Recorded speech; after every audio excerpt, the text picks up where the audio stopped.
Hadithi ya 5. An ummi almu'minina ummi Abdillah, imepokelewa kutoka kwa mama wa Waislamu, mamake Abdillah. Hakuzaa Aisha, hakuzaa wala hajawahi kupata mimba akazaa mtoto akafa. Hapana, hakuzaa Aisha radhiallahu ta'ala anha, lakini amekuwa ni bora kuliko wale waliozaa, sababu ametuachia ilmu.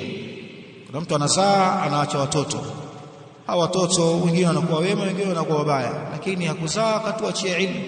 Anakumbukwa kwa ilmu zake mama Aisha radhiallahu ta'ala anha, na itoshe kwamba ni yeye ni mwanamke pekee aliyetajwa sambamba na wanaume waliokithirisha hadithi za Mtume Muhammad sallallahu alaihi wasallam. Katika wale 7 mwanamke mmoja pekee ni Aisha as-Siddiqa bintu as-Siddiq radhiyallahu anha. Aisha huyu ni Aisha bintu Abi Bakr as-Siddiq ummul mu'minin, mama wa Waislamu. Aliolewa na Mtume Muhammad sallallahu alaihi wasallam kabla al-hijra, kabla ya kuhama Mtume kutoka Makka kwenda Madina kwa miaka 2, wengine wamesema kwa miaka 3.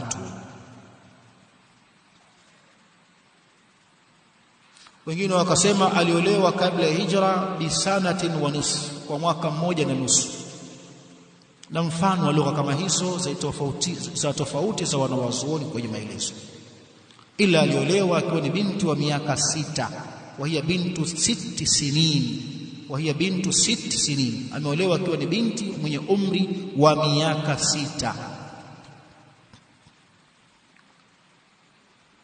Wabuniya biha bil Madina, na Mtume aliingia nyumbani kwake rasmi kuwa ni mkewe walipofika Madina.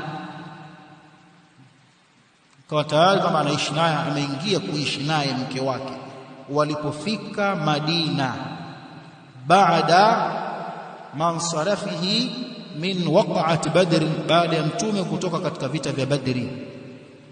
Fi Shawwal, aliingia rasmi kuwa ni mke wake Aisha katika mwezi wa Shawwali, na nyinyi mnafahamu vita vya Badri vimepiganwa mwezi wa Ramadhani. Kwa hiyo baada ya Ramadhani ni Shawwal. Mwaka wa 2 Hijria rasmi Mtume anaingia kwa mke wake Aisha kwamba ni mke wake. Wa hiya bintu 9 sinin, akiwa ni binti mwenye umri wa miaka 9.